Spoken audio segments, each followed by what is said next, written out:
Few American dynasties have courted destruction quite like the princes of Michigan. Once revered as the pious architects of the Christian right and titans of the automotive industry, the family gambled their immense fortune on a radical new commodity: private warfare. It was a wager that ended in moral bankruptcy.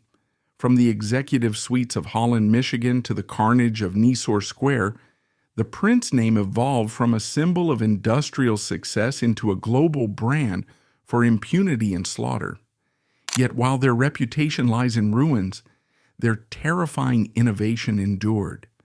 By shattering the state's monopoly on violence, they didn't just lose a company, they unleashed a new era where armies answer not to a flag, but to a paycheck.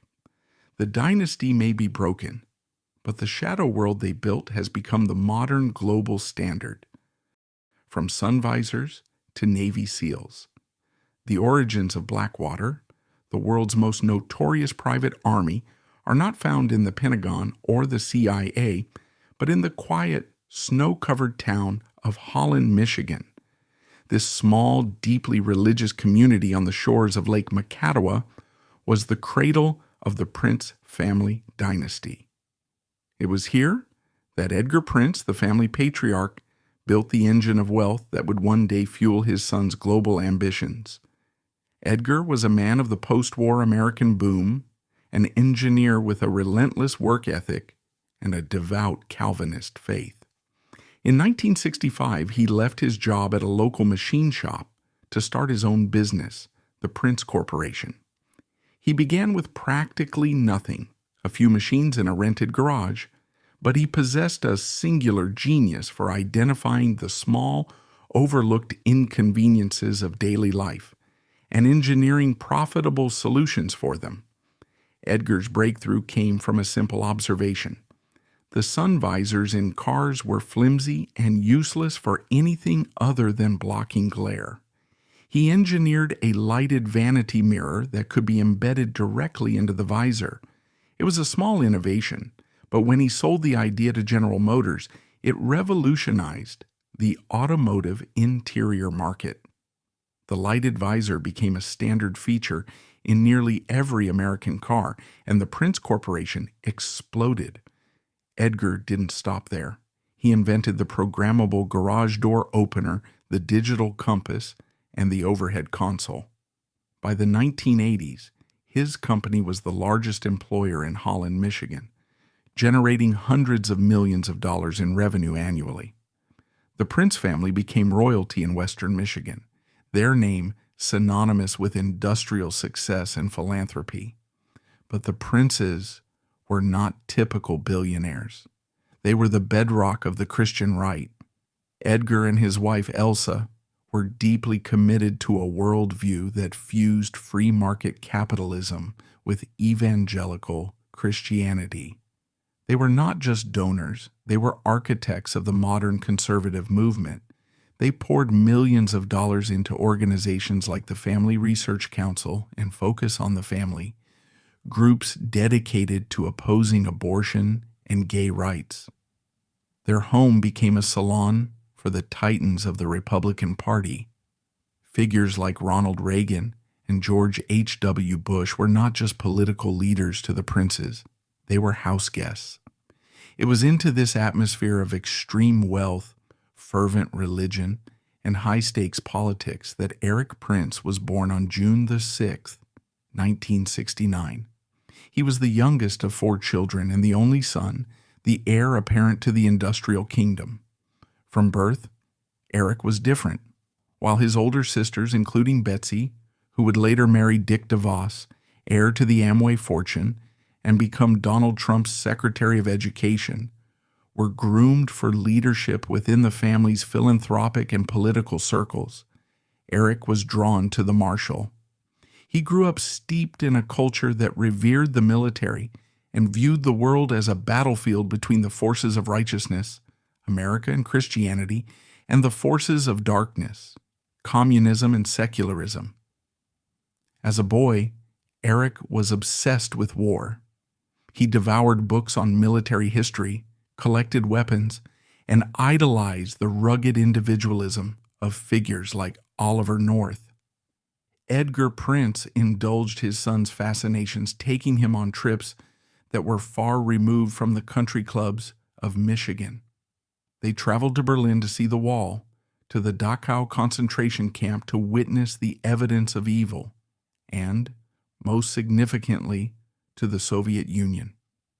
These trips were not vacations. They were educational pilgrimages designed to instill in Erik a visceral hatred of totalitarianism and a belief in the absolute moral superiority of the West. Erik's path seemed destined for the United States Naval Academy at Annapolis, which he attended for 3 semesters.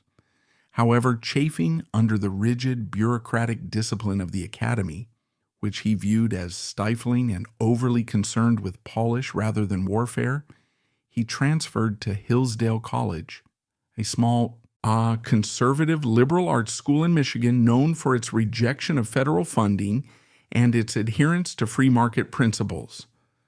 While at Hillsdale, he engaged in his first deployment, not with the military, but as a volunteer firefighter and a diver for the local sheriff's department.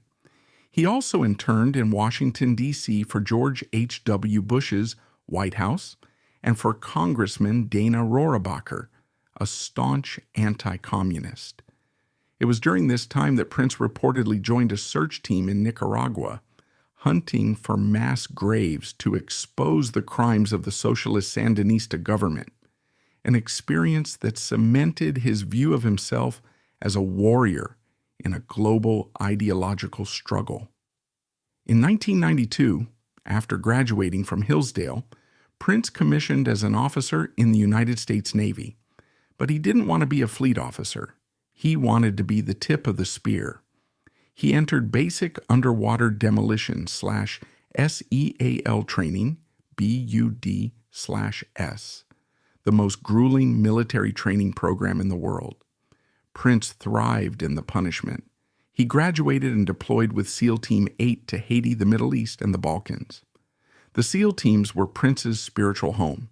They validated everything he believed about the world, that elite, highly trained units operating in the shadows could achieve strategic results that massive, lumbering armies could not. He absorbed the SEAL ethos of unconventional warfare, speed, and aggression. He saw firsthand the limitations of the conventional U.S. military, the slow logistics, the risk-averse leadership, the bloated bureaucracy. He began to formulate a theory: the private sector, unencumbered by red tape, could do the job of war better, faster, and cheaper. However, his military career was cut short by tragedy. In 1995, Erik Prince collapsed from a massive heart attack in the elevator of his own office building. He died at the age of 63. The patriarch was gone, and the Prince Corporation, the family's golden goose, was suddenly leaderless. Erik, then 25 and deployed in Bosnia, left the Navy early to return home. He and his family faced a critical decision. The automotive industry was consolidating, and without Edgar's visionary leadership, the company's future was uncertain. In 1996, in a move that would alter the trajectory of Erik's life, the family sold the Prince Corporation to Johnson Controls for $1.35 billion in cash. Erik Prince's share of the sale was substantial, estimated at around $500 million. He was 27 years old, a former Navy SEAL with $500 million in the bank, and a burning desire to remain in the world of special operations. He had no interest in becoming a philanthropist or a politician like his sister Betsy. He wanted to build something that reflected his own martial identity. He looked at the state of the U.S. military in the late 1990s. The Cold War was over. The Clinton administration was slashing defense budgets, closing bases, and cutting troop numbers. The peace dividend was in full swing. But Prince saw a dangerous gap opening up. The world was not getting safer. It was getting more chaotic. Failed states, terrorism, and asymmetric warfare were on the rise. Yet the U.S. military was shrinking. Training facilities were overcrowded and outdated. Special operations forces were overstretched. Prince saw a market opportunity that no one else saw. He would build a private training facility for the military elite. He would create a Disney World for shooters, a place where SEALs, Delta Force, and SWAT teams could train without the bureaucratic restrictions of government ranges. In 1997, using a portion of his inheritance, Prince purchased 6,000 acres of the Great Dismal Swamp in Moyock, North Carolina, just south of the Virginia border. The land was cheap, isolated, and perfect for his needs. He began to pour money into the swamp. He drained the peat bogs, built world-class shooting ranges, constructed driving tracks, and erected mock cities for urban warfare training. He hired his old friends from the SEAL teams as instructors. He called the company Blackwater, named after the dark, peat-stained water of the swamp he had conquered. At its inception, Blackwater was not a mercenary army. It was a high-end service provider, a niche business catering to the training needs of the U.S. military and law enforcement. Its first contracts were modest, renting out ranges to SEAL teams who couldn't get time on Navy facilities, training local police SWAT teams. The revenue was negligible compared to the Prince family fortune, but Erik didn't care. He was back in the game. He was building a capability. But Prince's vision was already expanding beyond simple training. He was watching the genocide in Rwanda and the chaos in the Balkans, and he was disgusted by the inaction of the United Nations and the Western powers. He began to articulate a radical idea. If the UN wouldn't send peacekeepers, why couldn't a private company do it? Why couldn't a private Peace Corps, armed and trained to Western standards, stop a genocide for a fraction of the cost of a UN deployment? This was the seed of the mercenary empire. Prince wasn't just building a shooting range. He was building a private military capability in waiting. He was assembling a Rolodex of the world's most lethal operators, men who, like him, felt constrained by the rules of conventional militaries. He was creating a turnkey solution for violence. As the 1990s came to a close, Blackwater was a small, respected, but largely unknown entity in the defense world. It was a rich man's hobby, a training camp in a swamp. But history was about to intervene. The geopolitical tectonic plates were shifting.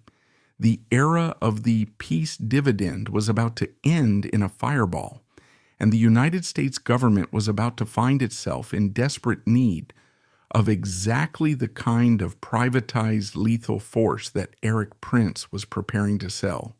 The patriarch Edgar had built an empire on car parts. His son was about to build one on war.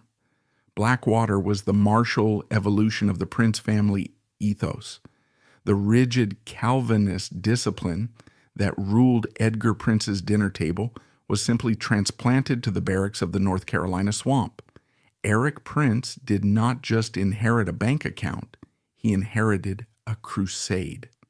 The billions generated by the Prince Corporation were never treated as mere wealth, but as fuel for a specific radical vision of Christian governance.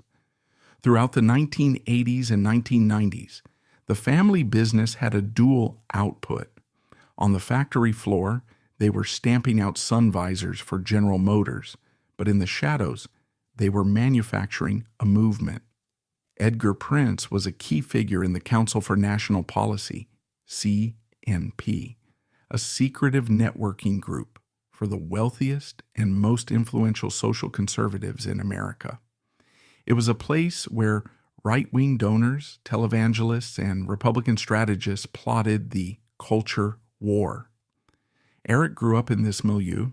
He didn't just learn about free markets, he absorbed the tenets of dominionism, the belief that Christians have a mandate from God to occupy all secular institutions, including the government and the military, until Christ returns. This theological backdrop is essential to understanding the DNA of Blackwater. When Erik Prince founded the company in 1997, he did not view it simply as a service provider. In his mind, and in the minds of the close circle of executives he hired, many of whom were fellow conservative Catholics and former military officers, Blackwater was a patriotic project. It was designed to be a bulwark of Western civilization, a private instrument that could act where the secular, bureaucratic, and weak Clinton administration would not. This crusader mentality was reinforced by his brief but transformative time in the Navy SEALs. In the SEAL teams, Prince found a brotherhood that mirrored his religious convictions, a binary world of good versus evil, where violence was a redemptive tool used to protect the innocent. However, he also witnessed what he perceived as the moral decay of the conventional military. He despised the political correctness that he felt was creeping into the armed forces, the inclusion of women in combat roles, the focus on peacekeeping over warfighting, and the cumbersome rules of engagement. When he left the Navy in 1996, Prince carried this grievance with him. He wanted to preserve the pure warrior ethos he had found in the SEALs, but without the government oversight. He wanted to create a sanctuary for the Spartans. This is why the Moyoc facility was built with such lavish attention to detail. It wasn't just a business decision. It was an act of homage. He built the training grounds that he wished the Navy had provided him. He imported the best weaponry, the best instructors, and the best technology, creating a private meritocracy where the only currency was lethality. The initial business plan for Blackwater in 1997 to 1998 reflected this purist vision. It was not yet about guarding diplomats in Iraq. It was about fixing the broken training pipeline of American law enforcement and military. Prince saw that local police SWAT teams were outgunned by drug dealers. He saw that Navy sailors were unprepared for urban combat. Blackwater was pitched as the solution to the degradation of American readiness. However, the company's location and structure also hinted at a darker utility. By setting up in the remote swamps of North Carolina, far from the prying eyes of Washington or the press, Prince created a deniable space. It was a private fiefdom where the normal rules of civilian life did not apply. The local authorities in Currituck County were charmed by the influx of jobs and the Prince family's philanthropy, granting the company wide latitude in zoning and operations. Blackwater became, in effect, a sovereign entity from day one, operating under its own flag and its own rules. The funding for this enterprise was entirely derived from the sale of the Prince Corporation. This is a critical historical detail. The money that built the world's most dangerous private army came directly from the pockets of American car buyers. Every time a consumer bought a GM or Chrysler car in the 1990s with a lighted vanity mirror, they were unwittingly contributing fractions of a cent to the war chest that would eventually destabilize the Middle East. By the end of 1997, the foundation was complete. Erik Prince had the money from his father, the ideology from the Christian right, the network from the Council for National Policy, and the tactical know-how from the SEALs. He had built the machine. He had created a private capability that rivaled that of many small nations. All he lacked was a war. He would not have to wait long. The geopolitical vacuum of the post-Cold War era was filling with new asymmetric threats, and the U.S. government was about to realize that it had hollowed out its own military just when it needed it most.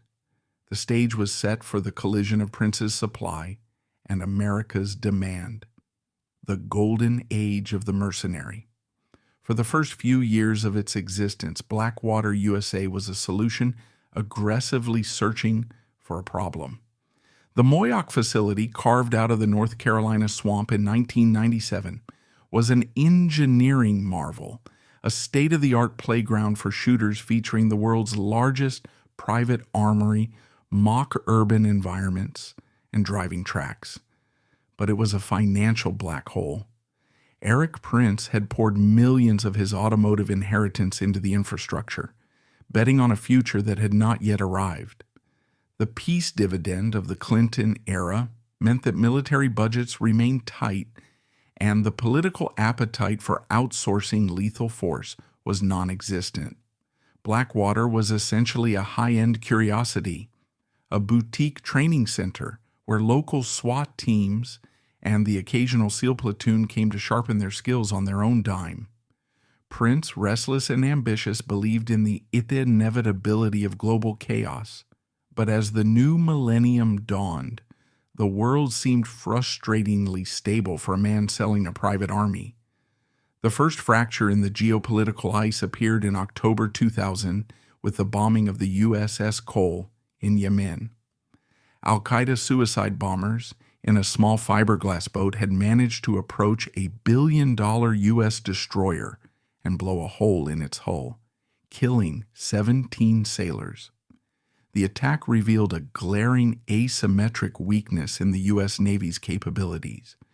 Its sailors were masters of open ocean warfare, but they were woefully unprepared for force protection, the gritty business of defending a ship against small arms threats in a crowded harbor. Prince seized the moment with the instincts of the entrepreneur he was raised to be. He pitched the Navy a rapid solution. Blackwater would build a mock ship in its swamp, complete with steel hulls and water targets, and train sailors specifically on how to shoot small boats out of the water. The Navy, desperate for a quick fix that didn't involve the bureaucracy of building its own infrastructure, agreed. It was Blackwater's first significant government contract, proving Prince's core thesis that the private sector could move faster than the Pentagon, but it was still just a training contract. Prince wanted to be in the fight. Then came the morning of September 11th, 2001. As the Twin Towers fell, Erik Prince understood immediately that the world had violently aligned with his vision. The peace dividend was incinerated in the fireball of the World Trade Center. The United States was about to embark on a global borderless war on terror, a conflict that would require a massive surge in manpower, intelligence, and specialized violence. The U.S. military, hollowed out by a decade of budget cuts, was not ready for this new reality. It was too slow, too heavy, and too regulated. The CIA, which had been stripped of its paramilitary capabilities in the 1990s, was equally unprepared for a shadow war in the mountains of the Hindu Kush. Prince did not wait for the phone to ring. In the chaotic days following the attacks, he drove his SUV straight to Washington, D.C. He did not go to the Pentagon recruitment office. He went to the headquarters of the Central Intelligence Agency in Langley, Virginia. Prince had a significant advantage. His father, Edgar, had been a major Republican donor, and Erik had cultivated deep ties within the conservative intelligence establishment. He secured a meeting with Alvin Buzzy Krongard, the executive director of the CIA. Krongard was the number 3 man at the agency, and he was desperate for solutions. The CIA was preparing to invade Afghanistan to hunt bin Laden, but they lacked the shooters, the highly trained paramilitary operators who could protect case officers in the field. Prince made Krongard an offer that would change the history of modern warfare. He told him that Blackwater was not just a training range, it was a private army in waiting. He had a database of thousands of former SEALs, Delta Force operators, and Special Forces soldiers. He could vet them, equip them, and deploy them faster than the military could mobilize a single platoon. He offered the CIA a turnkey security solution. Krongard accepted. In early 2002, Blackwater received a secret no-bid contract worth $5.4 million to provide a 20-man security detail for the CIA station in Kabul. This was the crossing of the Rubicon. Blackwater was no longer a training company. It was a private military contractor, PMC, operating in a combat zone. The men Prince deployed to Kabul were not soldiers in the legal sense. They were civilians, paid by a corporation, armed with weapons technically owned by the U.S. government, operating in a legal gray zone where the Uniform Code of Military Justice did not apply. The mission in Kabul was a resounding success. The Blackwater operators, looking like RoboCops in their Oakley sunglasses, beards, and modified carbines, provided a level of aggression and flexibility that the agency loved. They were unburdened by the rules of engagement that constrained the uniformed military, and they were loyal only to the contract. Impressed by their performance, the U.S. government decided to entrust Blackwater with an even more sensitive mission later in 2002. The Pentagon and State Department were struggling to keep Hamid Karzai, the newly installed president of Afghanistan, alive. Karzai had survived multiple assassination attempts, and the U.S. military's Delta Force had been protecting him, but the Pentagon wanted its elite soldiers back for hunting terrorists, not babysitting a politician. They turned to Blackwater. In a historic move, the United States government outsourced the personal security of a foreign head of state to a private company. Blackwater guards became Karzai's shadow, sleeping in the presidential palace, vetting his visitors, and driving his convoy. They were the Praetorian Guard of the new Afghanistan. For Erik Prince, this was the ultimate validation. His private employees were doing a job that was once the exclusive preserve of the U.S. military's most elite unit, and they were doing it for a profit. The contract legitimized the industry. Suddenly, mercenary was no longer a dirty word. It was a security contractor, a vital component of national defense. But Afghanistan was just the prologue. The main event, the conflict that would turn Blackwater into a household name and a billion-dollar empire, was Iraq. When the United States invaded Iraq in March 2003, it broke the country. The rapid military victory was followed by a catastrophic failure of planning.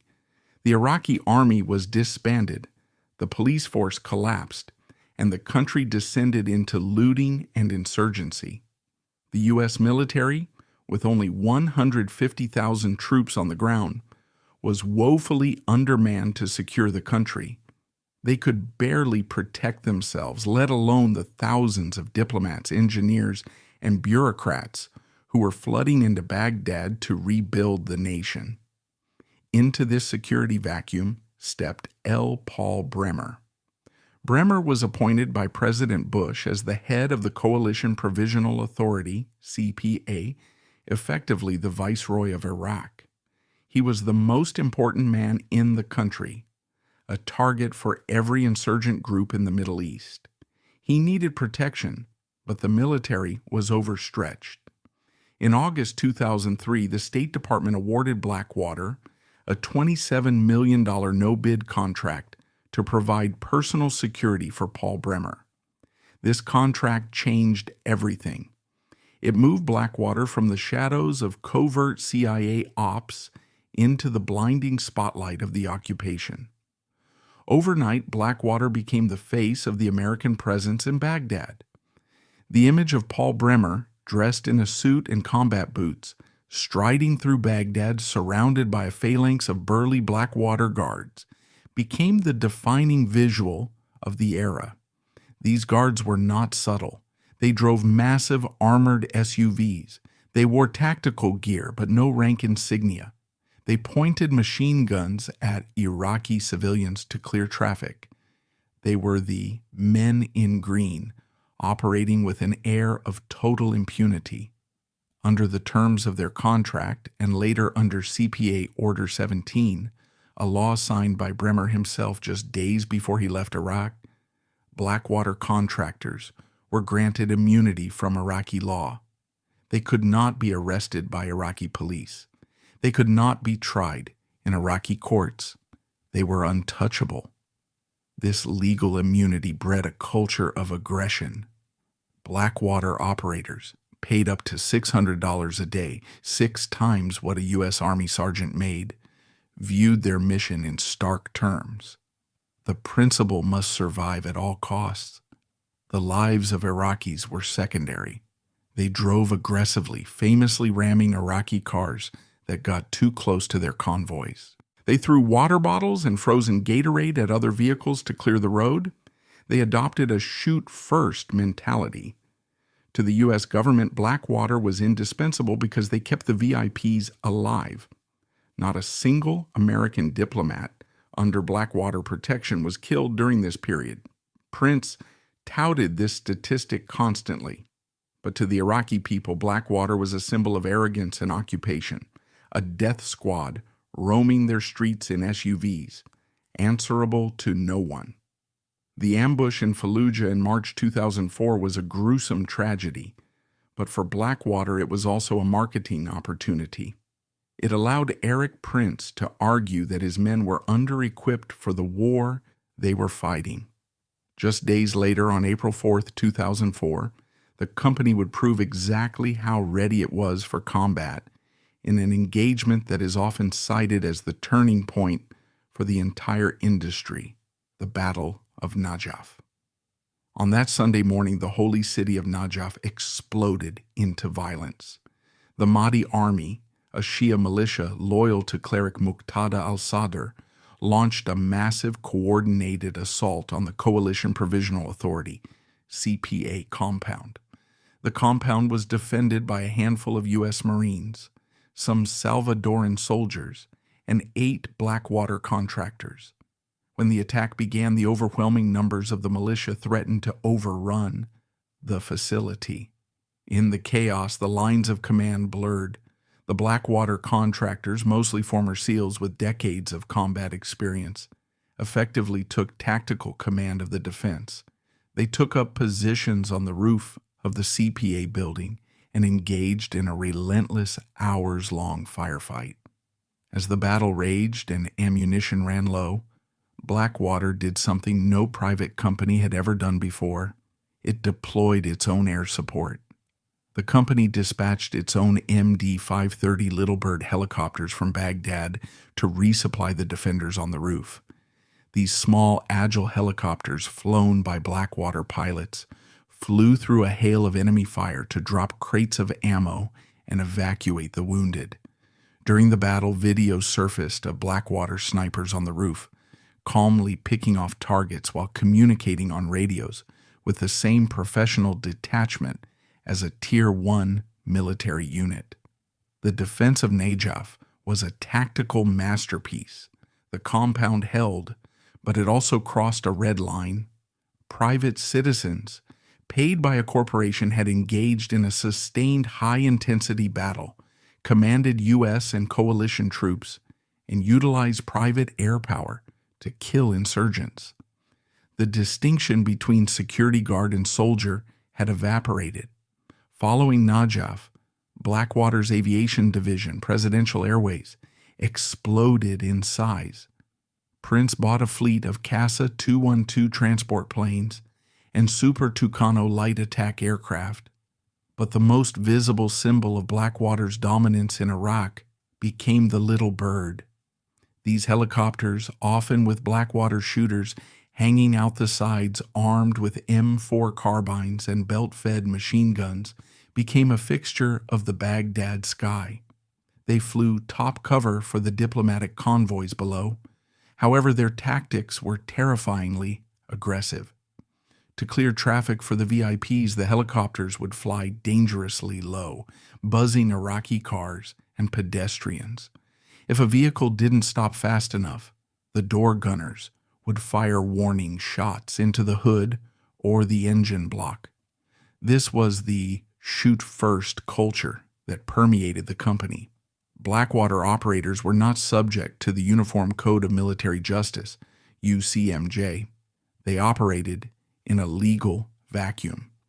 If a Blackwater guard shot an Iraqi civilian, there was no MP to arrest him, no JAG officer to investigate him, and no Iraqi court with jurisdiction to try him. The only penalty was getting fired, window-seated on a plane, back to the U.S. This impunity bred a culture of recklessness.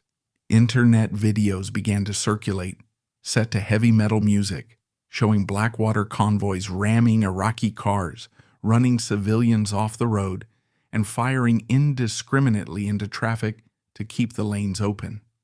One infamous operator, known by the call sign Elvis, was emblematic of this era.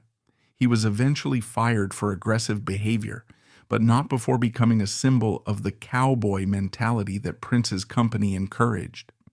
Prince himself fueled this culture, referring to his employees as patriots, doing the dirty work that the politically correct military refused to do.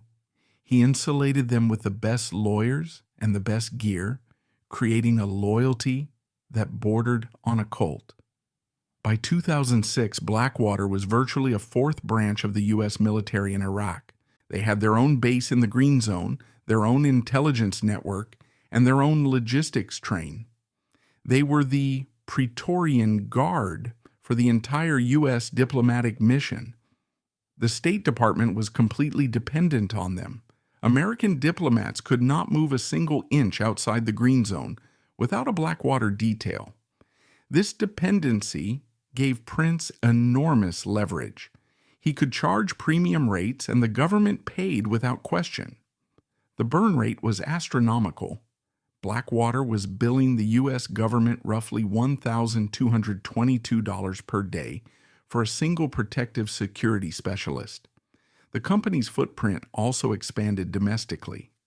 Leveraging the connections of the Prince family, Blackwater secured lucrative contracts with the Department of Homeland Security and began training local law enforcement agencies across the United States. The facility in Moyoc grew to 7,000 acres, adding a private airstrip and a manufacturing plant where Prince built his own armored personnel carriers, the Grizzly. He was building a vertically integrated war machine. Yet as 2006 drew to a close, the cracks in the facade were becoming impossible to ignore. The resentment among the Iraqi population was at a boiling point. To the average Iraqi, Blackwater was not a security firm. They were assassins who owned the road. The U.S. military commanders, too, were growing furious. They complained that Blackwater's shoot-and-scoot tactics were counterinsurgency nightmares. A Blackwater convoy would race through a village, shoot up a car that got too close, and speed away, leaving the U.S. Marines who patrolled that area to deal with the angry, grieving locals. General Peter Chiarelli, the commander of the multinational corps in Iraq, famously commented that every time they go out, they create new insurgents. But in Washington, under the Bush administration, Blackwater was untouchable. Erik Prince's political donations and his sister Betsy DeVos's influence within the Republican Party provided a political heat shield. The State Department renewed their contracts again and again. The profits continued to pour into the Prince family accounts, fueling the expansion of an empire that now seemed too big to fail and too connected to regulate. As the sun set on 2006, Blackwater USA was the most successful private military company in history. It had survived Fallujah, triumphed in Najaf, and profited from the chaos of the occupation. But the laws of probability were catching up with them. You cannot run a private army with zero accountability in a war zone forever. The aggression that had been their selling point was about to become their undoing. The golden age was over. The reckoning was waiting in a crowded traffic circle in Baghdad called Nisor Square. As the sun rose on 2007, the atmosphere in Baghdad shifted from chaotic to apocalyptic. President George W. Bush announced the surge, deploying 20,000 additional American troops into the meat grinder of the Iraqi Civil War. For Blackwater, This escalation meant business was booming, but the risks were becoming existential. The insurgency had evolved. They were no longer facing ragtag militias. They were facing sophisticated snipers, advanced IEDs, and teams dedicated to hunting private contractors. The golden age of easy money was over. The era of the kill zone had begun. The psychological breaking point for the company came early in the year, on January 23, 2007. On that afternoon, a Blackwater Little Bird helicopter, call sign Blackwater 61, was flying a routine diplomatic protection route over Sunni-controlled central Baghdad. The pilots, Art Laguna and Shane Schmidt, along with door gunners carrying M4s, were flying low and fast, the company's trademark profile. Suddenly, heavy machine gun fire erupted from the rooftops below. A round pierced the fuselage, striking the pilot. The helicopter shuddered and crashed into a narrow, hostile alleyway in the Fadil neighborhood. All 5 men on board were killed, some by the crash, others executed by insurgents who swarmed the wreckage. This was a catastrophic blow. Blackwater had lost men before: the Fallujah 4 in 2004, the IED strikes in 2005, but they had never lost an aircraft to enemy fire. The company's aura of invincibility, the belief that their superior technology and speed made them untouchable, was shattered in a smoking pile of metal. The reaction from Blackwater Command in the Green Zone was one of fury. In the weeks and months that followed the shoot-down, the company's tactics on the ground shifted from aggressive to hyper-violent. A siege mentality took hold. Every Iraqi vehicle was viewed as a car bomb. Every pedestrian was a potential spotter. The rules of engagement, which were already loose, effectively evaporated.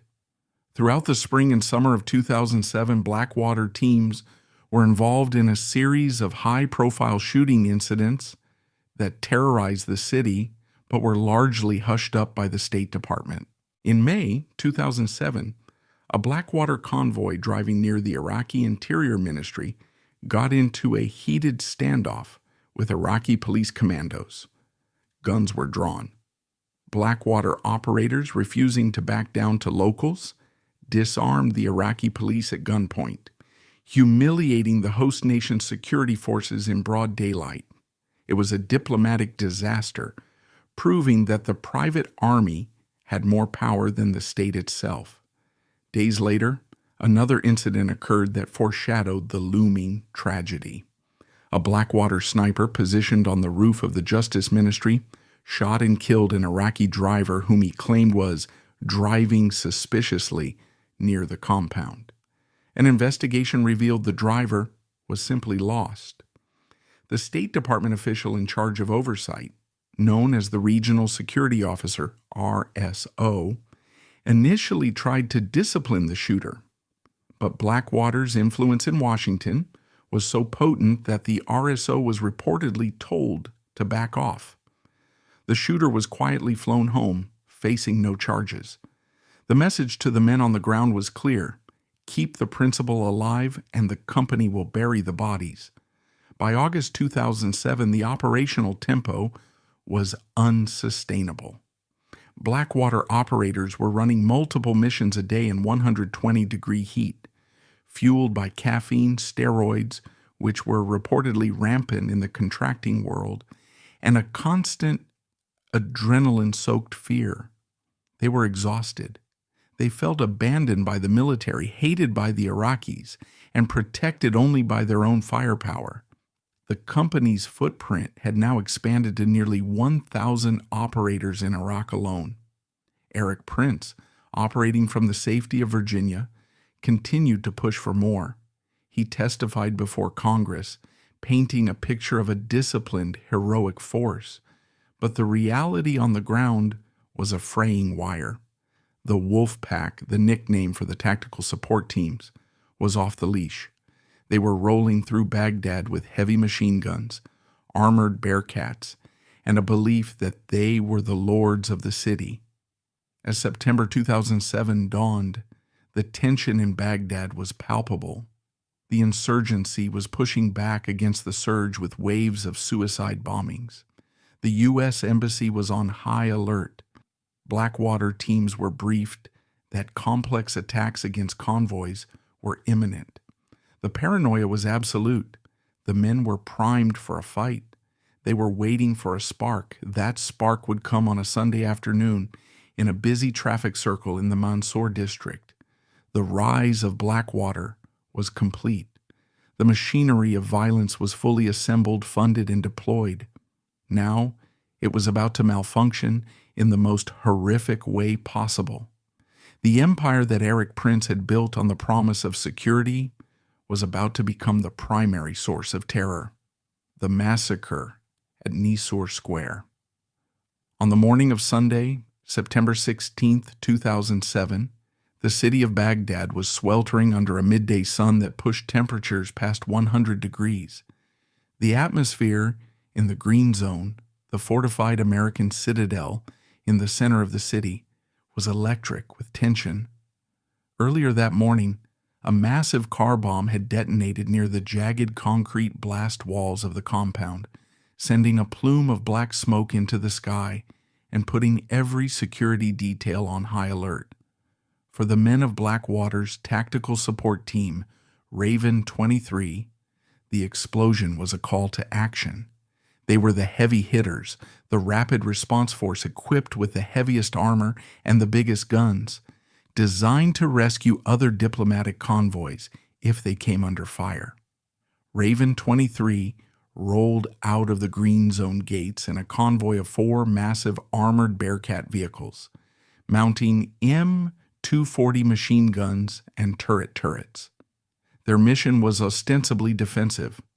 They were to set up a blockade at a traffic circle to secure a route for a U.S. State Department official who was being evacuated from the bomb site. However, the team was already operating on a hair trigger. They had ignored a direct order from the Blackwater Watch Command to stay put. The team leader, a man named Paul Slow, had radioed that they were moving out regardless. This act of insubordination was characteristic of the cowboy culture that had metastasized within the company. They believed they knew better than the dispatchers in the Tactical Operations Center. At approximately 12:08 p.m., the convoy entered Nisour Square, a busy, chaotic traffic circle in the affluent Mansour district. The square was crowded with Iraqi civilian traffic, families running errands, taxi drivers, and commuters. As the 4 armored behemoths muscled their way into the intersection, stopping traffic in all directions to create a security bubble, the mood shifted instantly from routine congestion to lethal panic. The focus of the tragedy that followed was a white Kia sedan. Inside were a young medical student named Ahmed Haytham and his mother Mahasin. They were driving to a hospital where Ahmed's father worked as a pathologist. As the Blackwater convoy blocked the road, Ahmed slowed his car, but perhaps confused by the hand signals or simply caught in the flow of traffic, the vehicle rolled slightly forward. To the turret gunner in the lead Blackwater vehicle, a former Marine named Nicholas Slatton, this movement was not a traffic error. It was a threat. In the paranoid calculus of 2007 Baghdad, a white sedan moving toward a convoy was a vehicle-borne improvised explosive device, VBIED. Slatton did not fire a warning shot. He raised his sniper rifle and fired directly through the windshield, striking Ahmed Haytham in the head. Ahmed died instantly. His foot, dead weight on the accelerator, slipped off the brake. The white Kia, now carrying a corpse and a screaming mother, lurched forward, picking up speed toward the convoy. This was the spark that ignited the massacre. Seeing the car accelerate, the other gunners of Raven 23 opened up with everything they had. They unleashed a wall of lead from their belt-fed machine guns. They didn't just shoot the driver, they shredded the car. Mahasin, clutching her dead son, was disintegrated by the gunfire. The car exploded in flames, not from a bomb, but from the sheer volume of kinetic energy tearing it apart. But the shooting didn't stop with the Kia. The operators of Raven 23, gripped by a contagion of panic and aggression, began to fire in a 360-degree arc. They fired into the line of stopped cars behind the Kia. They fired at a bus. They fired at people trying to flee their vehicles. They fired M203 grenade launchers into the intersection, an act of overwhelming force usually reserved for pitched military battles, not traffic control. For the next 15 minutes, Nisour Square became a kill box. Iraqi civilians trapped in their cars were cut to pieces. A taxi driver was killed while trying to surrender. A father shielding his infant child was shot. People crawling on the asphalt to escape the inferno were targeted.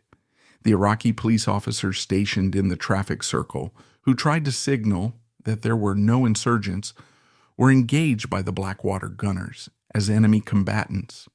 When the shooting finally stopped, 17 Iraqi civilians lay dead, and 20 were critically wounded.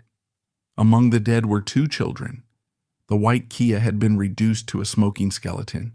The pavement was slick with blood and covered in shattered glass and spent brass casings. Raven 23, believing they had just repelled a complex ambush, popped smoke grenades to cover their withdrawal and sped back to the green zone. They radioed in a contact report, claiming they had been engaged by small arms fire and had eliminated the threats. But as the smoke cleared in Nisour Square, the silence was broken by the wails of the survivors and the arrival of Iraqi investigators. They found something that would destroy Blackwater's narrative. There were no weapons in the civilian cars. There were no shell casings from insurgent AK-47s. The only brass on the ground belonged to American-made ammunition. The victims were not terrorists.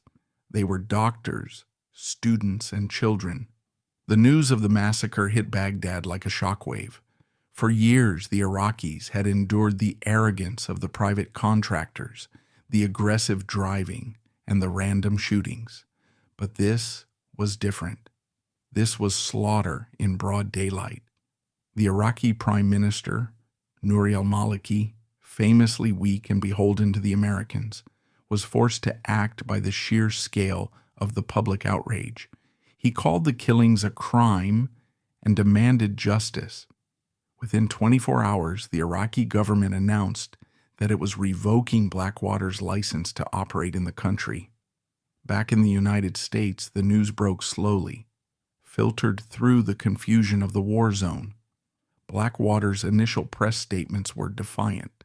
They stuck to the story that Raven 23 had been ambushed by armed insurgents and had acted heroically to defend American lives. Erik Prince, from his headquarters in Moyoc, supported his men unconditionally. He believed the fog of war would protect them, but the fog was lifting.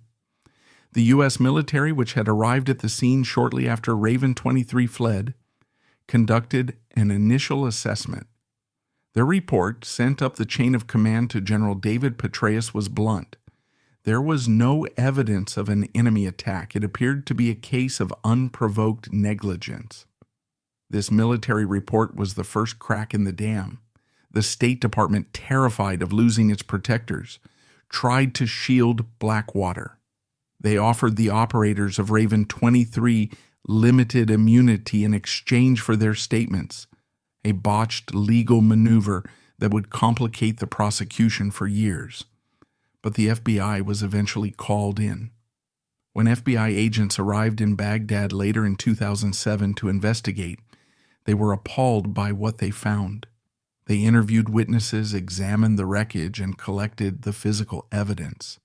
They found that Raven 23 had fired indiscriminately into fleeing traffic.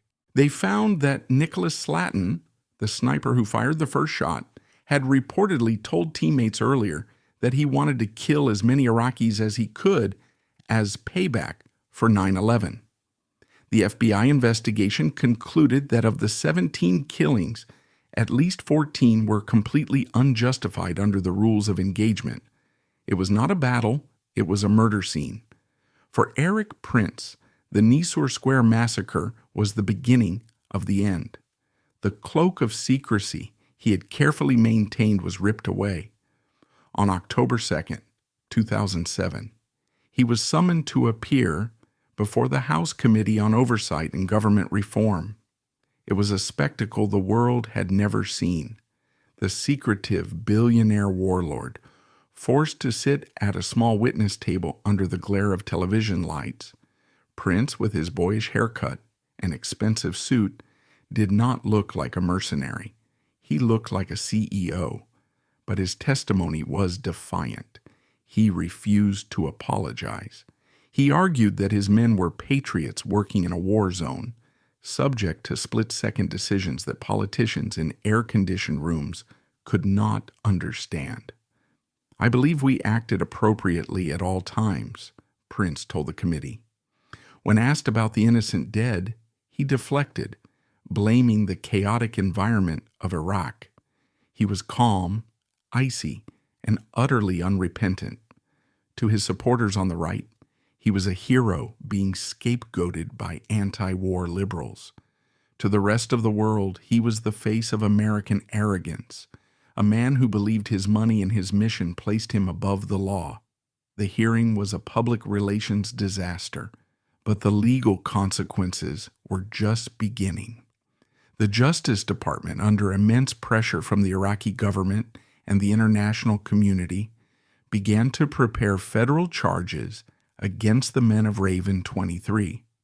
The immunity deals offered by the State Department were challenged. The legal battle would drag on for a decade, a tortuous journey through the complexities of extraterritorial law. But for the company itself, the damage was immediate.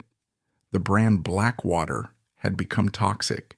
It was now synonymous with child killing. The logo, the bare paw in the crosshairs, was no longer a badge of elite status. It was a mark of shame. The company lost its license to operate in Iraq, though it continued to work for a time under diplomatic loopholes. Contracts were scrutinized. The golden age of the unregulated mercenary was officially over. The massacre at Nisour Square had exposed the fatal flaw in the privatization of war. When you pay men to kill and grant them immunity, you do not get security. You get a massacre. The fallout from Nisour Square did not dissipate with Erik Prince's defiant testimony. It metastasized into a legal and corporate cancer that slowly ate the company alive from the inside out. By 2008, the Department of Justice, under intense pressure from the Iraqi government and the international community, finally moved to indict the men of Raven 23. But the case was a legal minefield. The State Department's initial panicked decision to grant limited immunity to the shooters in exchange for their statements immediately tainted the prosecution. A federal judge later threw out the first indictment, ruling that the prosecutors had improperly used these compelled statements, violating the contractor's constitutional rights against self-incrimination. This legal deadlock enraged the Iraqi public and created a diplomatic nightmare for the Bush administration. It appeared to the world that American mercenaries were literally above the law. To save face, the DOJ was forced to rebuild the case from scratch, hunting for new evidence and witnesses in a war zone that was becoming increasingly hostile. The legal saga of the Blackwater Four, Nicholas Slatton, Paul Slough, Evan Liberty, and Dustin Hurd, would drag on for nearly a decade, becoming a festering wound in U.S.-Iraq relations. While the lawyers fought in court, the company was fighting for its survival in the marketplace of public opinion. The brand name Blackwater had become radioactive. It was a punchline on late-night talk shows and a rallying cry for anti-war protesters. In a desperate attempt to sanitize the company's image, Erik Prince ordered a total rebranding. In February 2009, Blackwater Worldwide officially changed its name to Z Services LLC, pronounced Z. The rebranding was a cosmetic surgery on a terminal patient. The logo was changed, the website was scrubbed, and the black bear paw print was replaced, but the underlying reality remained. XE was still the same entity, run by the same men, facing the same lawsuits. The media and the public saw through the change immediately. It was interpreted not as a fresh start, but as an admission of guilt, a fugitive changing his name to escape the sheriff. But the true death knell for the original Blackwater Empire came not from a judge, but from its biggest customer. In January 2009, the State Department, under the new Obama administration, announced that it would not renew Blackwater's operating license in Iraq. The Praetorian Guard was fired. The company that had been the face of the American occupation was unceremoniously kicked out of the country. This was an existential financial blow. The Iraq contracts were the company's lifeblood, generating hundreds of millions of dollars in annual revenue. Without them, the massive infrastructure Prince had built, the aviation division, the manufacturing plant, the training center, became a crushing overhead liability. Simultaneously, the wall of silence within the company began to crumble. Disgruntled former employees, sensing the ship was sinking, began to talk to the press and to federal investigators. They painted a picture of a company that was not just aggressive, but structurally corrupt. In 2008 and 2009, federal investigators raided the Moyoc headquarters. They weren't looking for evidence of the massacre. They were looking for weapons. A federal investigation revealed that Blackwater had allegedly been involved in a scheme to illegally stockpile automatic weapons. Because private companies are restricted from owning certain types of machine guns, Blackwater had allegedly used the local Camden County Sheriff's Office as a straw buyer, purchasing weapons in the sheriff's name and then keeping them for the company's own use. But the most damaging revelations were personal. Former employees alleged in sworn declarations filed in civil lawsuits that Erik Prince viewed himself as a modern-day crusader. They claimed he had spoken of a desire to eliminate Muslims and that he viewed the company's mission as a holy war. These allegations, though fiercely denied by Prince, reinforced the narrative that Blackwater was a rogue ideological actor, a Christian army operating within the U.S. national security apparatus. By late 2009, Erik Prince realized that he had become the single greatest liability to the company he founded. He was a pariah. The U.S. government, now led by Barack Obama, wanted nothing to do with him. The CIA had canceled its contracts. The State Department had fired him. He was facing millions of dollars in legal fees and the potential for personal criminal exposure over the weapons charges. Prince made a decision that marked the end of an era. In March 2009, he stepped down as CEO of Z Services. But resignation was not enough. The brand could not survive with the Prince family name attached to it. In 2010, he put the entire company up for sale. The sale was the final capitulation. A group of private investors, led by USTC Holdings, bought the company. The price was never officially disclosed, but reports suggested it was a fraction of what the company would have been worth at its peak. The new owners immediately moved to erase every trace of the founder. They renamed the company yet again, this time to Academy, and eventually merged it into a massive corporate conglomerate called Constellis.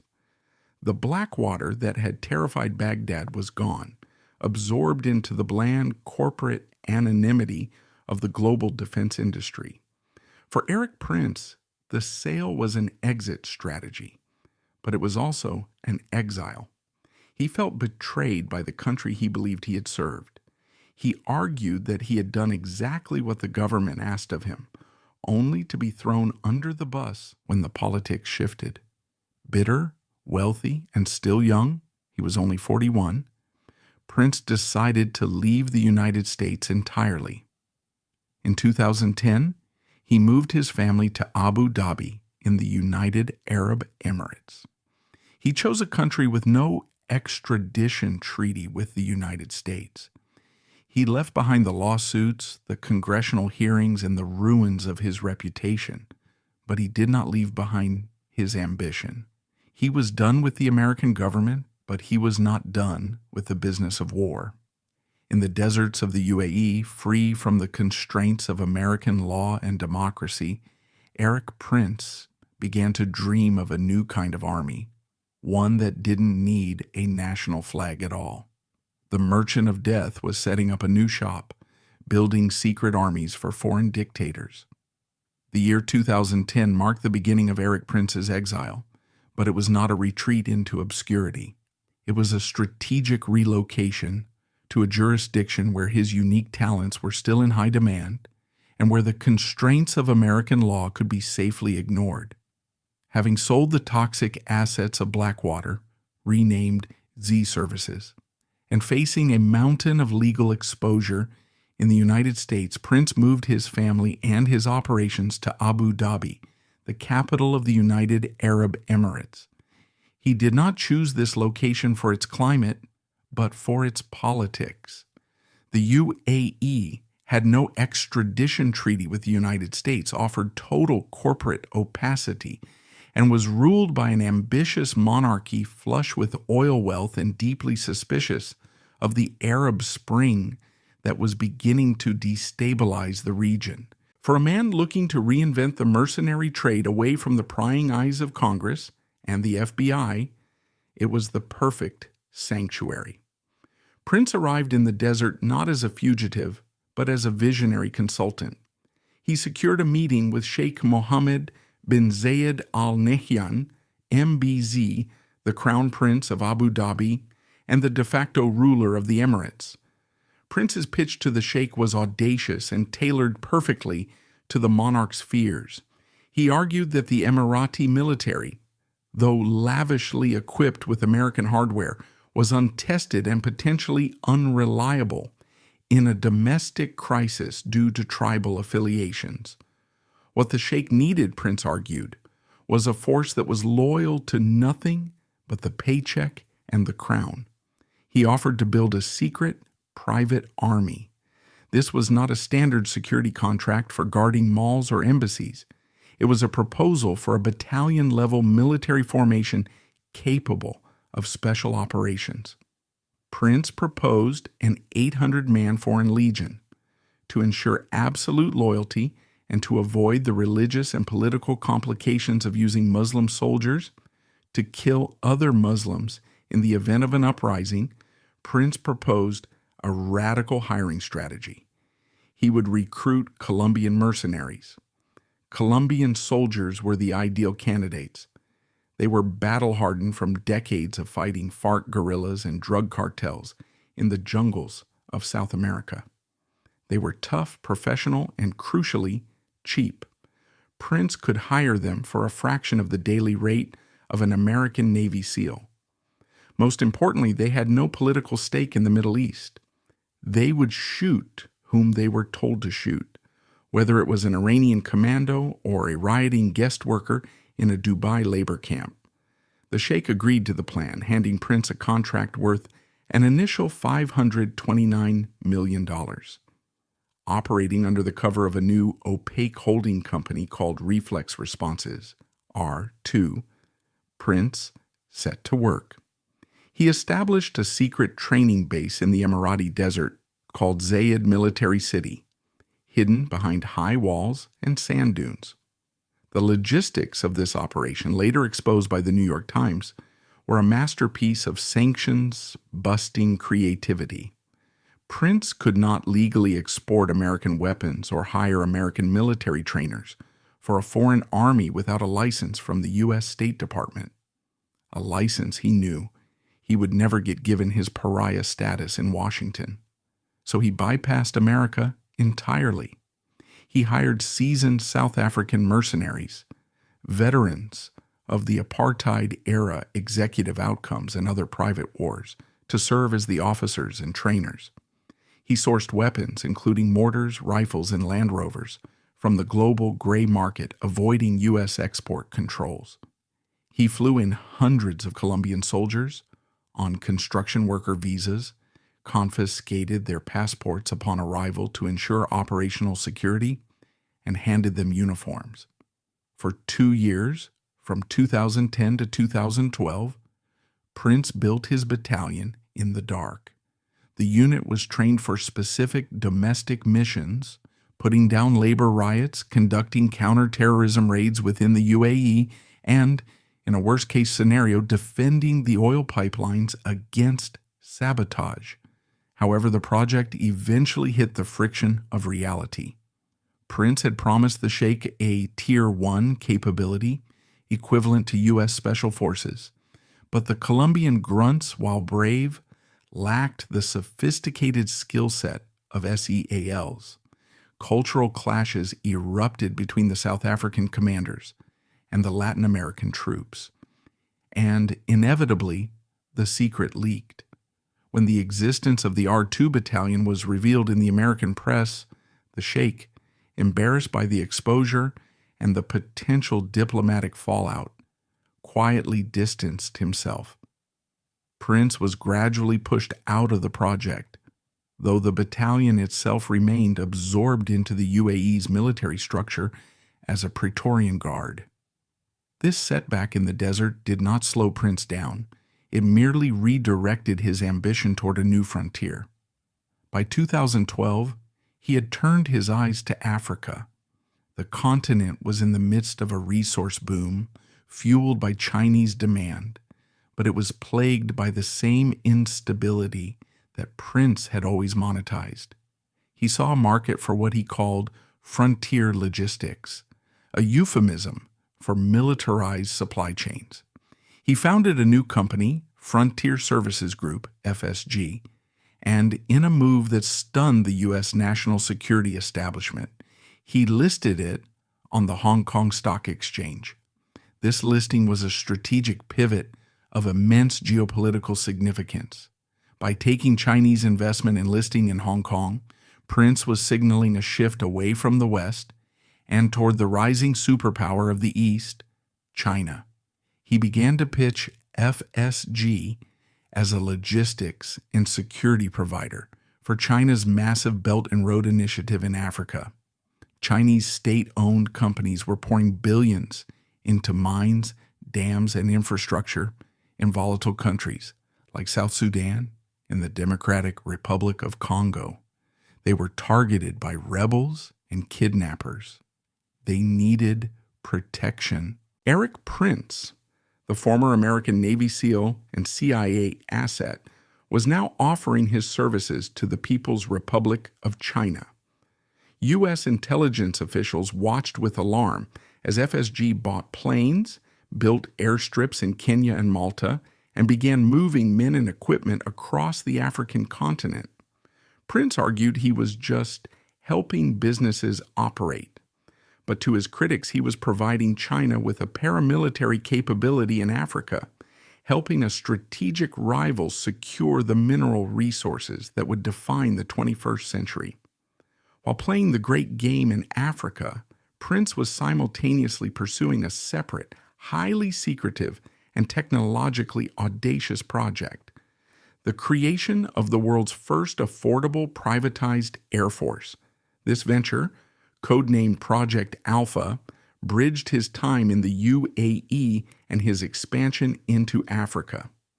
Prince had learned a crucial lesson in Iraq. Helicopters were useful, but expensive and had limited range. He realized that in the forever wars of the developing world, what was needed was a loitering capability, an aircraft that could stay in the air for hours, watch a target, and drop a bomb with precision, all for a fraction of the cost of a U.S. Air Force drone or an F-16. His solution was ingenious and bizarre. He decided to militarize the Thrush 510G, a humble, American-made agricultural crop duster. In a secret hangar in Austria, and later at facilities in the U.S., Prince's engineers began to modify these yellow farm planes. They reinforced the wings to carry hard points for Hellfire missiles and laser-guided bombs. They installed state-of-the-art surveillance balls under the fuselage and armored the cockpits. The result was a counterinsurgency plane in a box, a rugged, terrifyingly effective warplane that looked innocuous on a radar screen but could decimate a rebel camp. Prince pitched this concept to African dictators and the CIA, arguing that he could provide an entire squadron of these air tractors, flown by retired combat pilots, for the price of a single modern jet. As 2015 arrived, Prince was a global operator with a footprint in the Middle East and Africa, but he remained in exile from the center of power in Washington, D.C. That changed with the disruption of the 2016 U.S. presidential election. The rise of Donald Trump offered Prince a path to redemption. The Trump campaign was anti-establishment, transactional, and deeply suspicious of the deep state bureaucracy that Prince blamed for his downfall. Furthermore, Prince had a direct line to the candidate. His sister, Betsy DeVos, was a billionaire Republican megadonor. Prince went all in on Trump. He donated $250,000 to the campaign and related super PACs, but his contribution went far beyond money. He offered himself as a shadow advisor on national security. He used his appearances on Breitbart News Radio, run by Steve Bannon, to attack the Clinton, Bush, and Obama foreign policy establishments, positioning himself as the outsider who knew how to win the wars the generals were losing. As the election approached, Prince became involved in the campaign's most secretive and controversial maneuvers. In August 2016, months before the vote, Prince secured a meeting at Trump Tower with Donald Trump Jr., George Nader, an emissary for the UAE and Saudi Arabia, and Joel Zamel, an Israeli social media manipulation expert. The topic, according to later investigations, was foreign assistance for the Trump campaign. Prince was acting as the bridge between the campaign and the Gulf monarchies. He had served in exile. But Prince's most mysterious act occurred after the election, during the transition period. In January 2017, just days before Trump's inauguration, Erik Prince flew to the Seychelles Islands in the Indian Ocean. There, in a secluded luxury hotel, he held a secret meeting with a Russian fund manager named Kirill Dmitriev, the head of the Russian Direct Investment Fund, and a man with a direct line to Vladimir Putin. The purpose of this meeting remains one of the great unsolved mysteries of the Trump era. Prince would later testify to Congress that it was a chance encounter over a beer, but the Mueller report would later conclude that the meeting had been set up in advance by the UAE to establish a back-channel communication line between the incoming Trump White House and the Kremlin, bypassing the U.S. State Department. When Trump took office in January 2017, the Prince family was triumphant. Betsy DeVos was confirmed as Secretary of Education, placing a Prince family member in the cabinet.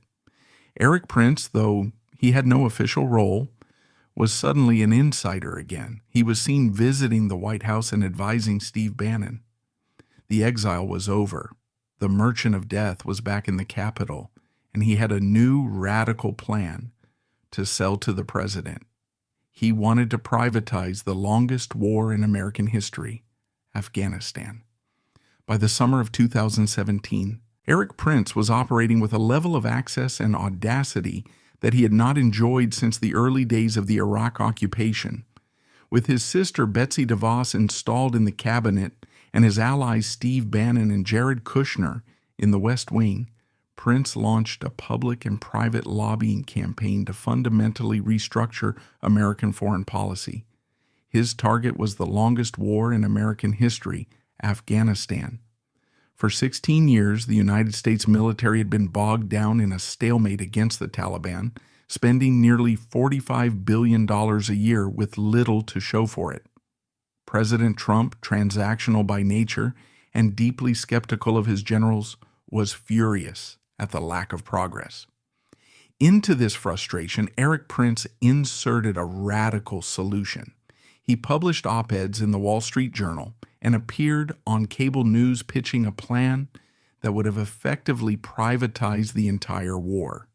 Prince proposed withdrawing almost all American troops and replacing them with a private force of 6,000 mercenaries, whom he politely termed contractors, and a private air force.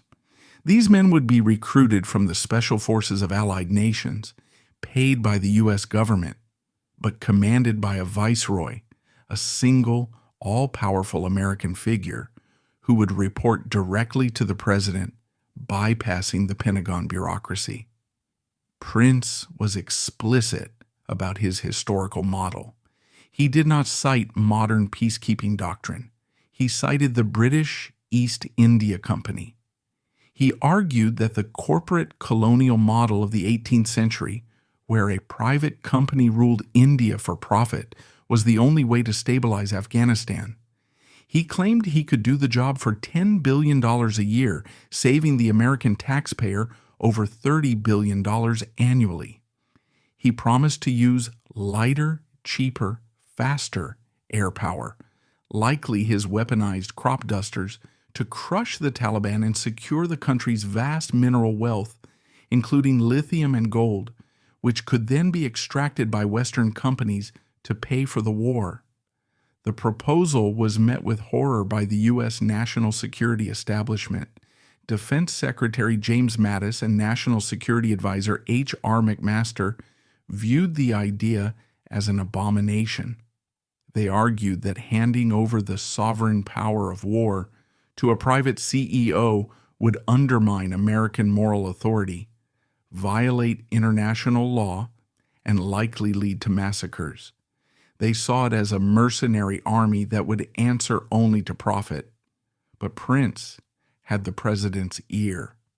In a tense meeting in the Oval Office in the summer of 2017, Trump reportedly waved Prince's charts at his generals, demanding to know why the private sector could do it cheaper.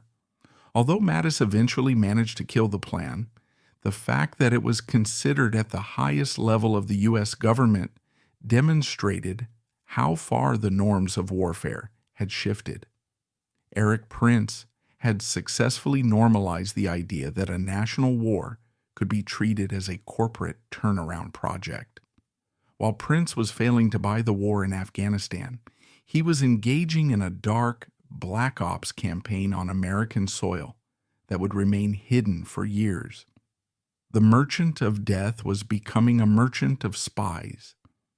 During the Trump years, specifically from 2016 to 2018, investigative reporting by the New York Times and The Intercept revealed that Erik Prince was recruiting former American and British spies to run domestic intelligence operations against perceived political enemies of Donald Trump. Operating from a ranch in Wyoming and his offices in Virginia, Prince allegedly helped train and fund operatives for Project Veritas, a right-wing group known for its deceptive sting operations against media organizations and liberal groups. But Prince's involvement went deeper. Reports surfaced that he had recruited an ex-MI6 officer named Richard Seddon to train undercover operatives in the art of espionage. These operatives were then deployed to infiltrate the American Federation of Teachers in Michigan and various Democratic congressional campaigns. This was a profound crossing of the line. Prince was applying the tactics of the CYA, surveillance, infiltration, human intelligence, against American citizens on American soil. It was the privatization of political espionage. But the most spectacular failure of this period, and the one that exposed the limits of his private war model, was the Project Opus disaster in Libya. In April 2019, the United Nations was trying to hold together a fragile peace in Libya. a country torn by civil war between the UN-recognized government in Tripoli and the forces of the warlord Khalifa Haftar in the east. There was a strict UN arms embargo in place, prohibiting any foreign power from sending weapons or mercenaries into the conflict. Erik Prince saw the embargo not as a law, but as a market opportunity. According to a confidential UN report later leaked to the New York Times and the Washington Post, Prince allegedly pitched a plan to Khalifa Haftar to help him conquer Tripoli and seize control of the country.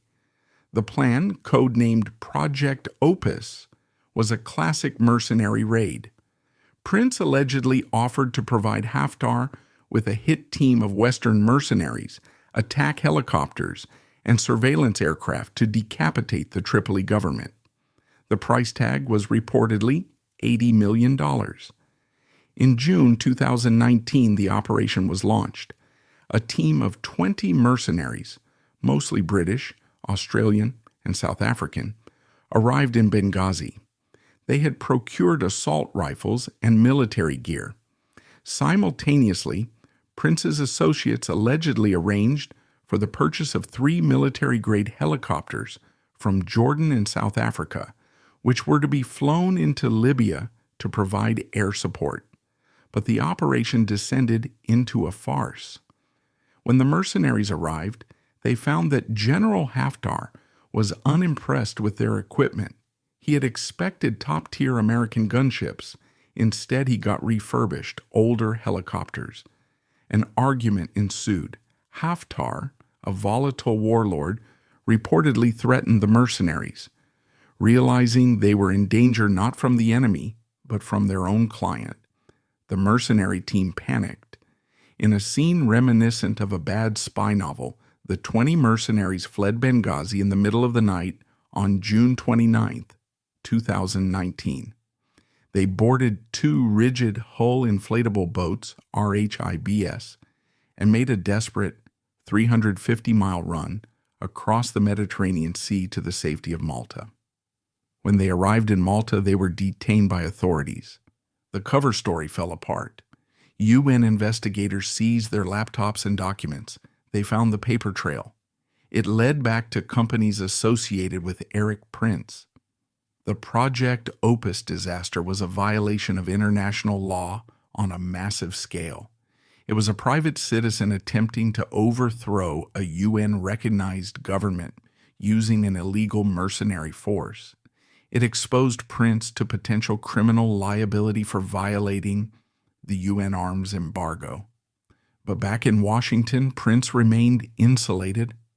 The Trump administration, specifically the National Security Council, showed zero interest in investigating the brother of the Secretary of Education.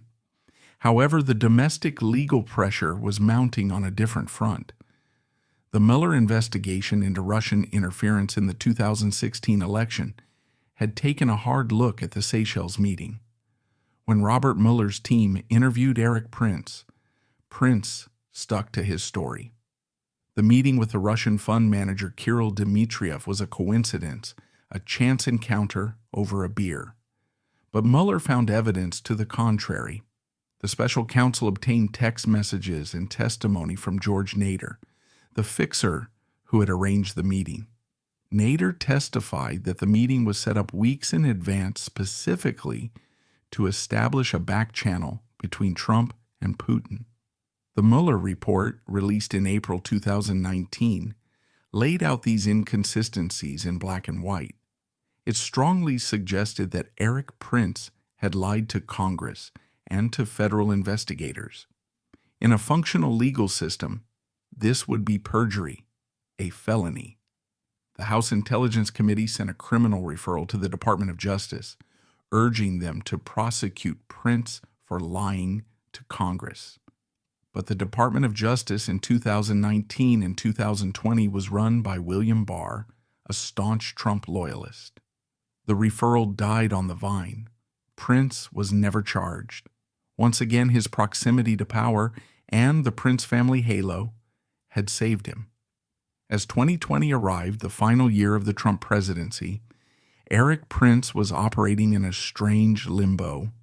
He was a global celebrity in the underworld of private warfare, a man who could get a meeting with almost any dictator or warlord on earth. He was under investigation by the UN and referred for prosecution by Congress, yet he was free to travel the world on his private jet. But he had one piece of unfinished business from the old days.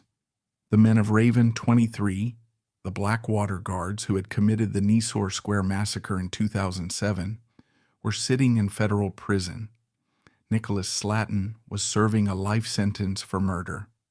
Paul Slough, Evan Liberty, and Dustin Hurd were serving lengthy terms for manslaughter.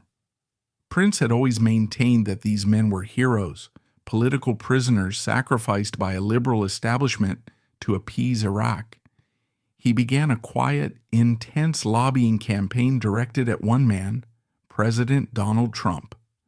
Prince knew that Trump possessed the one power that could override the FBI, the DOJ, the judges, and the juries, the presidential pardon. He played to Trump's instincts. He framed the Blackwater guards as victims of a rigged system, soldiers who were being punished for doing their job in a tough neighborhood. He leveraged his family's massive donations. He leveraged his loyalty. In the chaotic final days of the Trump administration, as the president issued a flurry of pardons to his political allies, Erik Prince waited. He had built an army, fought a war, ignored the law, and survived every scandal. Now, he wanted total exoneration. While Erik Prince was navigating the fallout of the Mueller investigation and lobbying for pardons in Washington, he was simultaneously engaged in one of the most audacious geopolitical gambles of his career in South America. Throughout 2019 and early 2020, as the Trump administration ramped up its maximum pressure campaign against the socialist regime of Nicolas Maduro in Venezuela, Prince saw an opening that was perfectly suited to his specific set of skills. The U.S. government had recognized the opposition leader Juan Guaidó as the legitimate president, but Maduro refused to step down, protected by the Venezuelan military. The diplomatic track was stalled. Prince proposed a kinetic solution. Operating from his network of safe houses and offices in Virginia and London, Prince developed a battle plan labeled Dynamic. It was, in essence, a privatized invasion of a sovereign nation. Prince proposed raising a private army of 5,000 mercenaries to break the stalemate. His recruitment strategy was specific and politically savvy. He would not use Americans, which would trigger a War Powers Act crisis. Instead, he planned to recruit Peruvians, Colombians, and other Latin American soldiers who had fled the chaos of the region. These men would be organized into stabilization units, armed with Western weaponry, and deployed to seize key strategic assets in Venezuela: the oil fields, the power grid, and the presidential palace. Prince shopped this plan with the fervor of a startup founder seeking venture capital. He held secret meetings in Miami and Washington with wealthy Venezuelan exiles, promising them that for $40 million in seed money, he could initiate the operation. He pitched the idea to State Department officials and members of the National Security Council. His argument was that the U.S. military was too risk-averse to intervene directly, and that the CIA was hamstrung by bureaucracy. A private force, he argued, could act as a deniable asset, creating a fait accompli on the ground that would allow Guaidó to take power. The audacity of the dynamic plan cannot be overstated. Prince was effectively trying to resurrect the filibuster, the 19th century practice of private American citizens launching unauthorized military expeditions to conquer Latin American territories. While the Trump administration ultimately declined to officially endorse the plan, with officials privately describing it as fantasy and dangerous. The mere fact that Prince was able to pitch a private invasion of a major oil-producing nation at the highest levels of government demonstrated the total erosion of norms during this era. It proved that Prince viewed the sovereign borders of nations not as lines on a map, but as barriers to entry in a market he intended to disrupt. By 2020, Prince's shadow war had fully migrated to American soil. Building on the domestic intelligence network he had established years earlier with former MI6 officer Richard Seddon, an operation that had already targeted labor unions and Democratic campaigns, Prince ramped up his efforts as the election approached. He viewed the political left not just as opponents, but as enemy combatants, and he was determined to apply the same counterinsurgency tactics used in Baghdad to the battleground of American politics. As the 2020 election approached, the pressure on Prince intensified.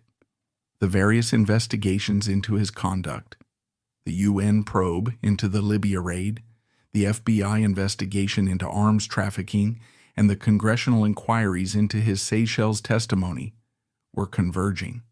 He knew that if Donald Trump lost the election, the protective shield of the Justice Department, then led by Bill Barr, would vanish. A Biden Department of Justice would likely reopen the files on Project Opus and the perjury allegations regarding the Mueller probe. This looming deadline drove Prince's frantic activity in the final months of 2020. He was not just fighting for his business, he was fighting for his liberty. His lobbying for the pardons of the Raven 23 shooters was part of a broader strategy to delegitimize the entire legal apparatus that had pursued him for a decade. By convincing Trump to pardon the men of Nisour Square, Prince was effectively getting the President of the United States to declare that the prosecutions were a sham, a witch hunt, orchestrated by the anti-war left.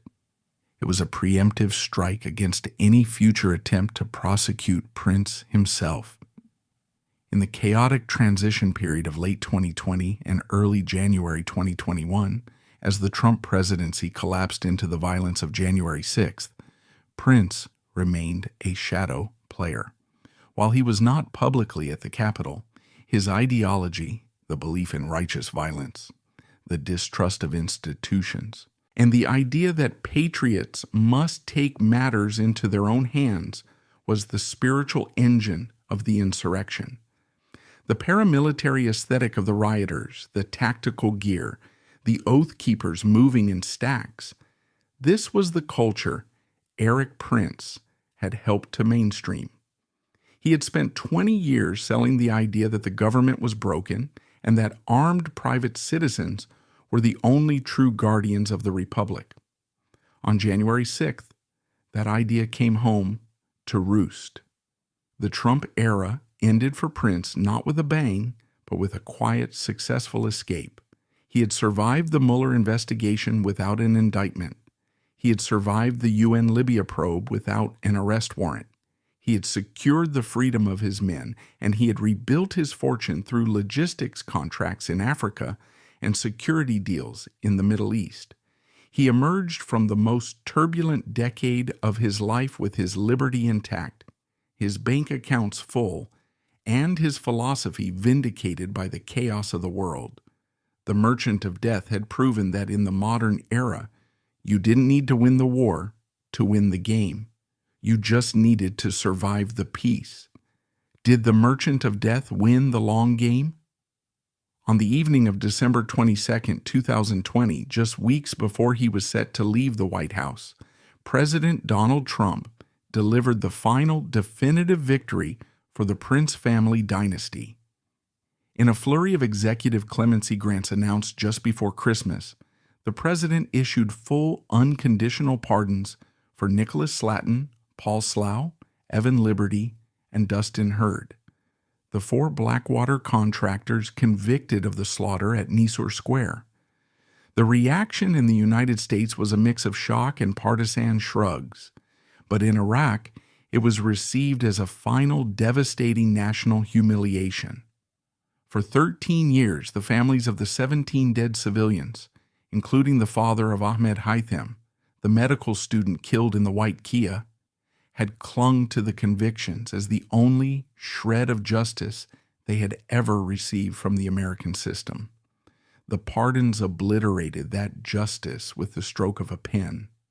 The White House statement justifying the decision, which Erik Prince had lobbied for intensely, described the men not as child killers, but as veterans with a long history of service to the nation.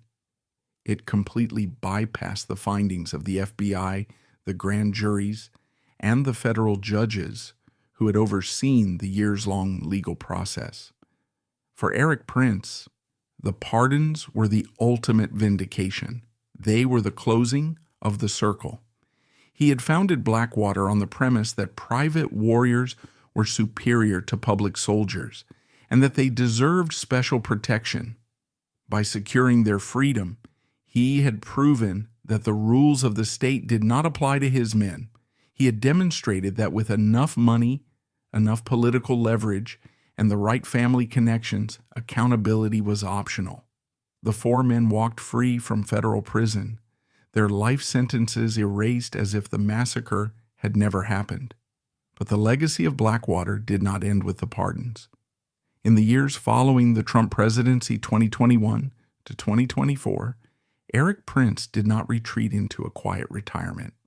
Instead, he reinvented himself yet again, this time as a media personality and a tech entrepreneur, positioning himself as the elder statesman of the global far right.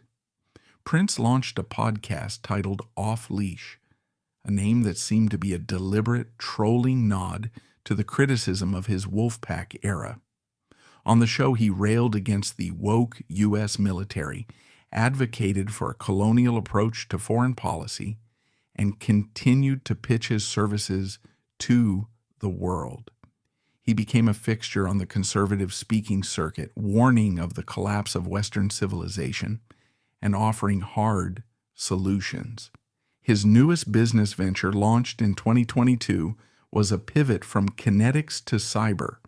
He founded Unplugged, a smartphone company promising military-grade encryption and total privacy from big tech and government surveillance.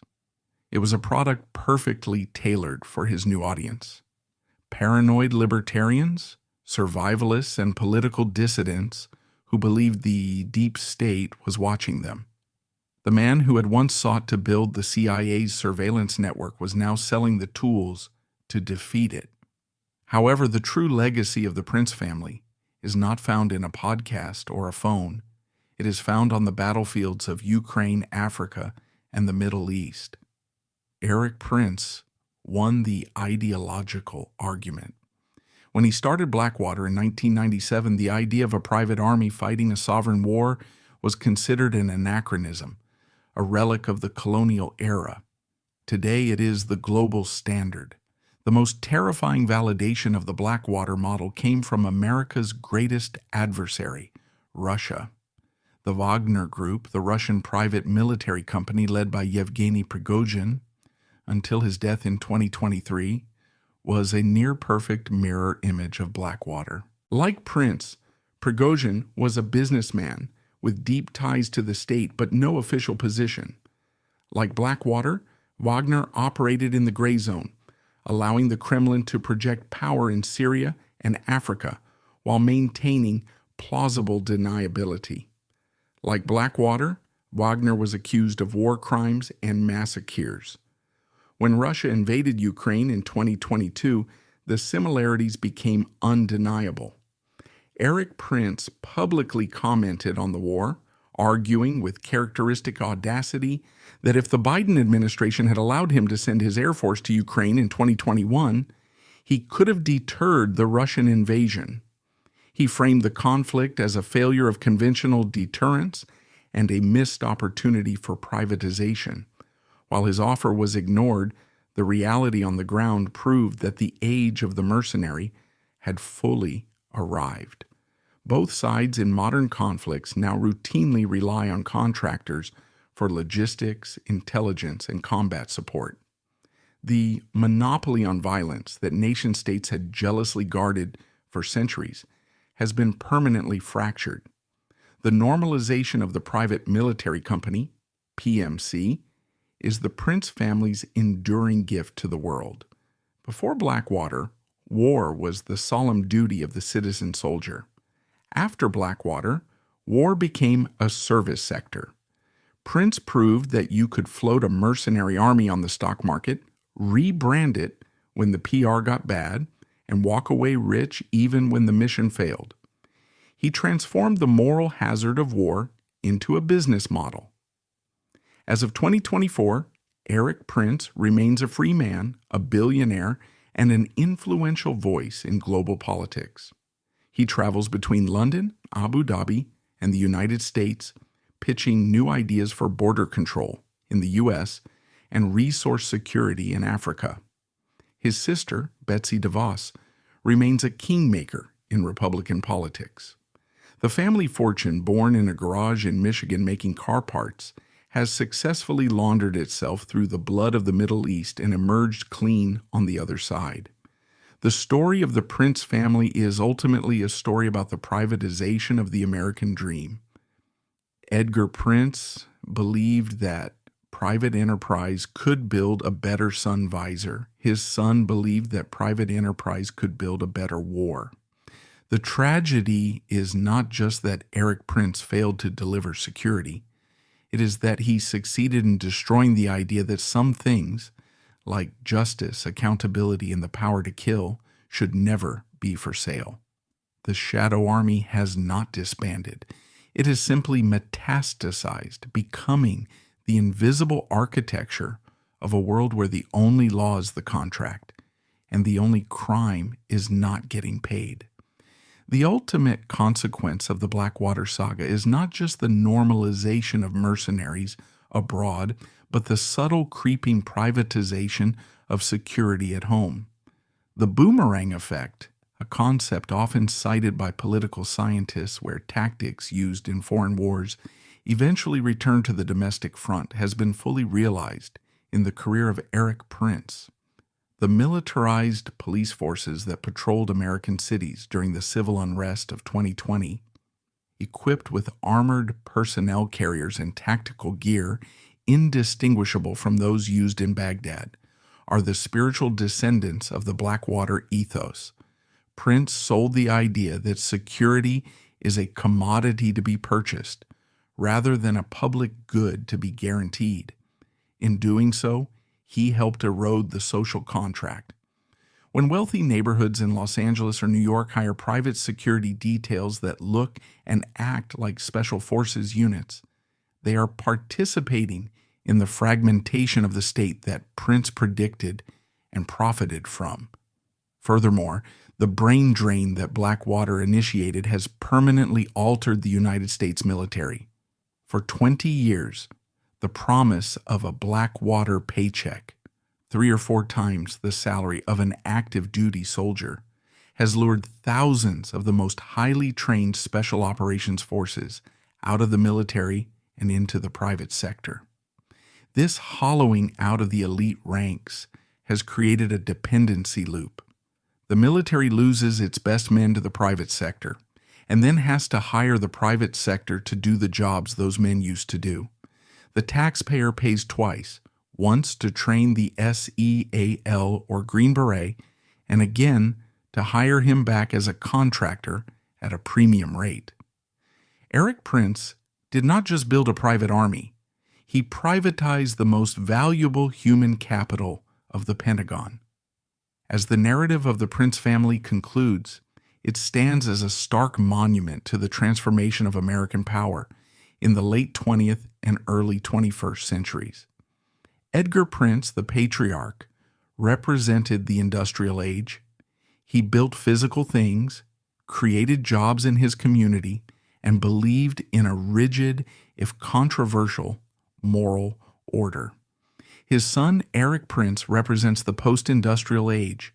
He builds networks, extracts value from chaos, and operates in a moral vacuum where the only imperative is the mission.